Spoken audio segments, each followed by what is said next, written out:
Hi, everyone. Just a quick couple of words. Today is Monday and Wednesday at midnight at the stroke of 12, as you tend to turn them in.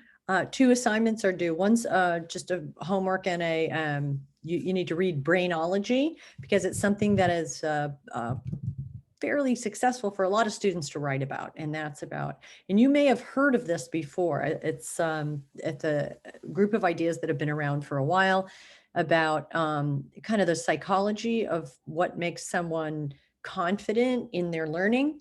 And I think that's something that in these trying times of the interweb and trying to learn online, it might make a difference and give you some insight into how you learn best and maybe where some of your learning may have gone astray and how you can fix it. So those ideas are really, really helpful, by Carol Dweck. So that's study questions. Oh no, it's a discussion. So remember to write your response, and then you're going to respond to a classmate. And so people will have a kind of a discussion about, their strengths and how they view their own processes as far as like learning to do things. And again, it's on the list of the different texts that you can use.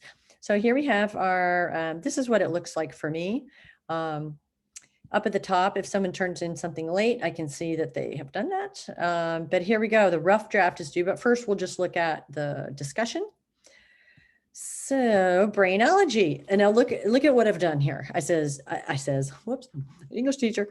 I wrote on there, "You're so smart. Oops, I shouldn't have said that." And the interesting thing about this article is that, or this is, set of studies and ideas, is that as it turns out, praising students for how smart they are is not a good idea. According to Carol Dweck's research, because it praises people for something that is just sort of a feature as opposed to something that's a result of working hard. And then, and it's been proven that it's the working hard and the diligence and the persistence, all that, those sort of things that actually lead to success, not having some kind of talent for something. That's kind of a small piece of the puzzle. So she writes all about that, and it's very interesting. So you're going to read it, and then you're going to free write. Just, you can write whatever, what do you think about it? But you're in your free writing, make sure that it's clear that you have read and understood the content. So again, it's free, but not that free. And always,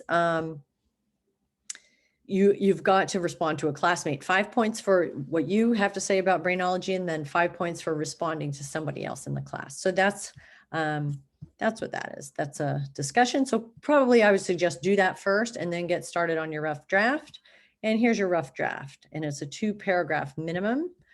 And I am going to be altering one thing, in that you're going to need to have 2 single point, 2 analysis paragraphs.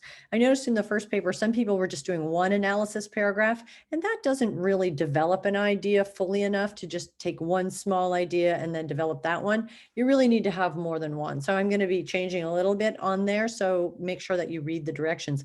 That, my friends, is the key to this whole endeavor.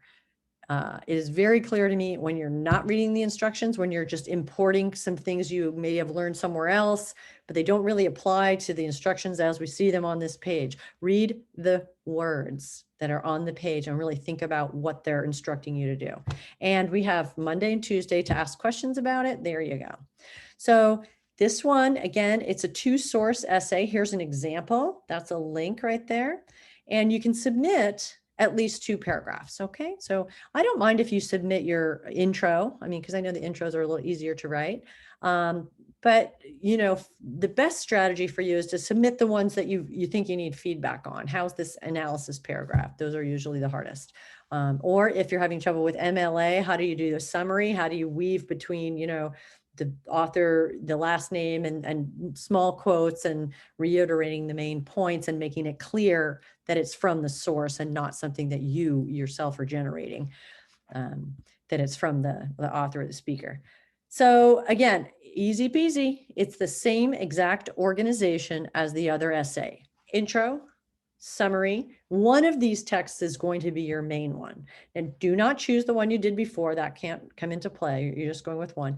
You have danger of a single story, generation stress, which we haven't talked about too much. Very interesting, because you know how people, it's about mental health and college students, and it's a real interesting one. P is for positivity. In groups, we shrink. The good daughter. Now, the way that these are grouped, pay attention to them, because I'm giving you suggestions.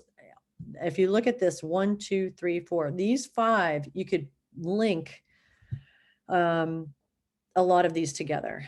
So again, there's going to be a few alterations to this. The good daughter we don't have, so I'm going to take that off of there. But anyway, so be apprised, there will be a few changes. One is that there must be 2 single point paragraphs. All right. So, and you are responsible for reading all of the instructions. Here we have flight from conversation, internet make us dumber, smarter. Those 3 make a perfect pairing. But what you do is you take one as the main one. And then when you're doing your single point analysis, your analysis paragraph, you bring in the other one. And when you first bring it in, the rules of MLA apply.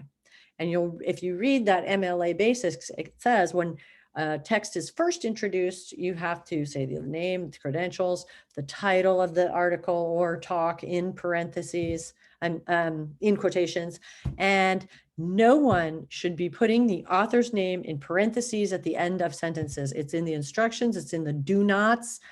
So when I'm seeing that, it's giving me a big flashing red light that you're not reading the instructions. Okay, so read the instructions. That's my best tip that I can give you, and ask your questions.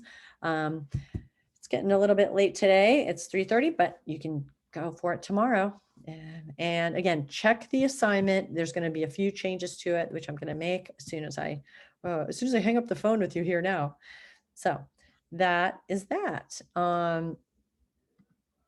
That is all we've got to report. Make sure you ask questions tomorrow if you have questions about how to write the second essay. Exactly the same as the first, except that one of the paragraphs is going to bring in the second text. It has to have something to do with it, give an example that supports the idea. And again, do not forget that you have examples. Okay, so this is Vagar. He wrote Smart Made Lazy, and this is a whole essay that he wrote, and it uses 2 sources. You know, there's a little wiggle room of how you do that, but you can't use the same one that you wrote your first paper on. Okay, so there you have it. Good luck to you. And again, tomorrow you still have a chance to ask questions, and then stroke of midnight, you're handing in 2 paragraphs from your next essay. So make sure that you ask your questions and get a jump on getting some feedback before you turn in the final draft. Okay, have a good day. Stay safe.